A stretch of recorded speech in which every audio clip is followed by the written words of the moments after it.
Genesis 41. Pharaoh's Dreams. When 2 full years had passed, Pharaoh had a dream. He was standing by the Nile, when out of the river there came up 7 cows, sleek and fat, and they grazed among the reeds. After them 7 other cows, ugly and gaunt, came up out of the Nile, and stood beside those on the river bank. And the cows that were ugly and gaunt ate up the 7 sleek, fat cows. Then Pharaoh woke up. He fell asleep again and had a second dream. 7 heads of grain, healthy and good, were growing on a single stalk. After them 7 other heads of grain sprouted, thin and scorched by the east wind. The thin heads of grain swallowed up the 7 healthy, full heads. Then Pharaoh woke up. It had been a dream. In the morning, his mind was troubled, so he sent for all the magicians and wise men of Egypt. Pharaoh told them his dreams, but no one could interpret them for him.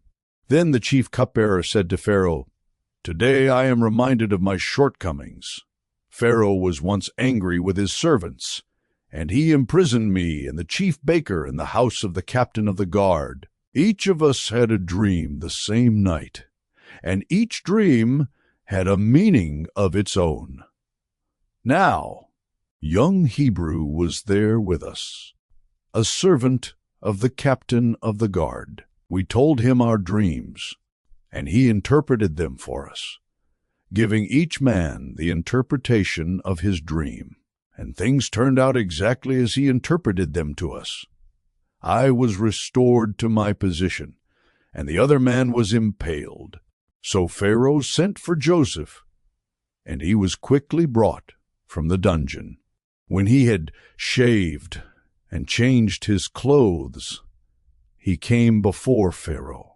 Pharaoh said to Joseph, "I had a dream, and no one can interpret it. But I have heard it said of you, that when you hear a dream, you can interpret it.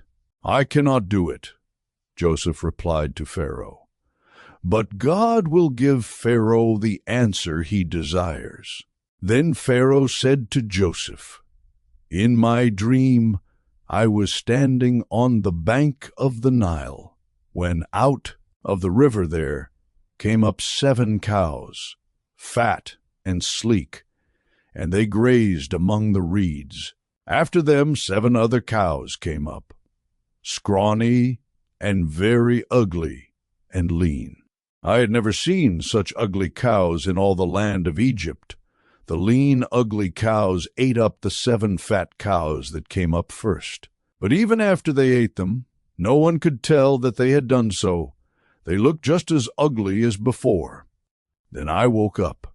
In my dream I saw 7 heads of grain, full and good, growing on a single stalk.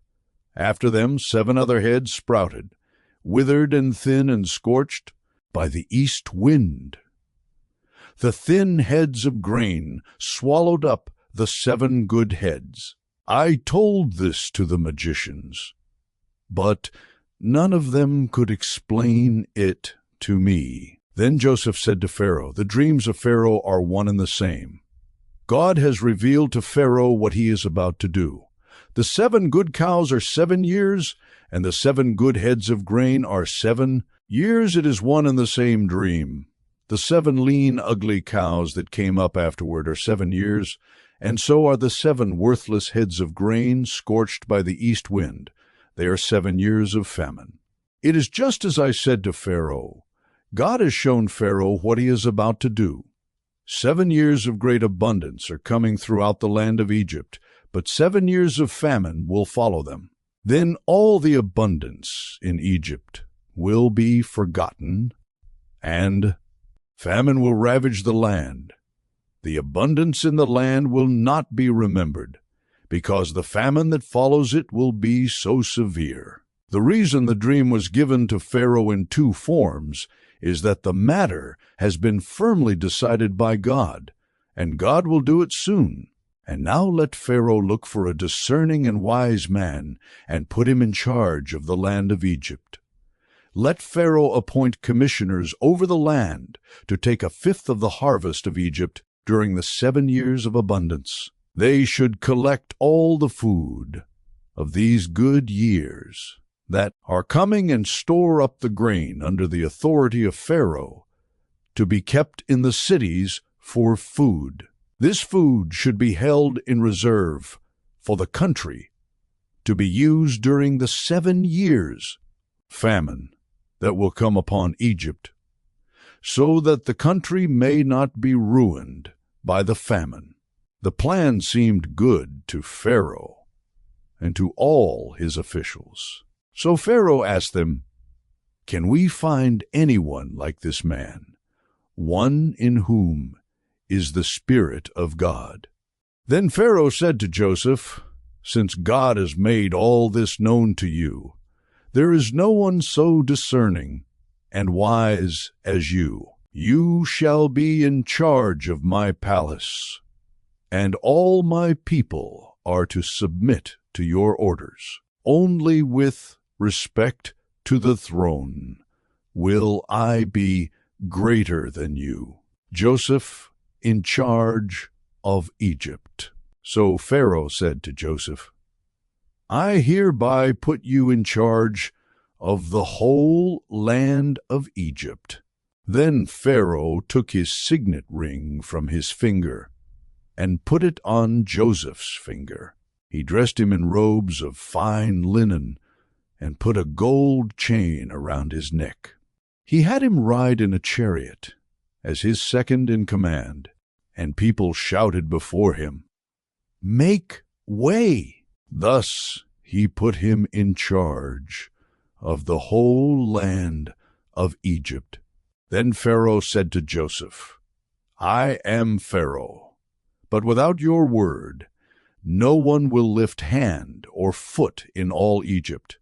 Pharaoh gave Joseph the name Zaphanath-Paneah, and gave him Asenath, daughter of Potiphera, priest of On, to be his wife. And Joseph went throughout the land of Egypt. Joseph was 30 years old when he entered the service of Pharaoh, king of Egypt. And Joseph went out from Pharaoh's presence and traveled throughout Egypt. During the 7 years of abundance, the land produced plentifully. Joseph collected all the food produced in those 7 years of abundance in Egypt and stored it in the cities. In each city he put the food grown in the fields surrounding it. Joseph stored up huge quantities of grain, like the sand of the sea. It was so much that he stopped keeping records because it was beyond measure. Before the years of famine came, 2 sons were born to Joseph by Asenath, daughter of Potiphera, priest of On. Joseph named his firstborn Manasseh and said, "It is because God has made me forget all my trouble and all my father's household." The second son he named Ephraim and said, "It is because God has made me fruitful in the land of my suffering." The 7 years of abundance in Egypt came to an end, and the 7 years of famine began, just as Joseph had said. There was famine in all the other lands, but in the whole land of Egypt there was food. When all Egypt began to feel the famine, the people cried to Pharaoh for food. Then Pharaoh told all the Egyptians, "Go to Joseph and do what he tells you." When the famine had spread over the whole country, Joseph opened all the storehouses and sold grain to the Egyptians. For the famine was severe throughout Egypt, and all the world came to Egypt to buy grain from Joseph, because the famine was severe everywhere.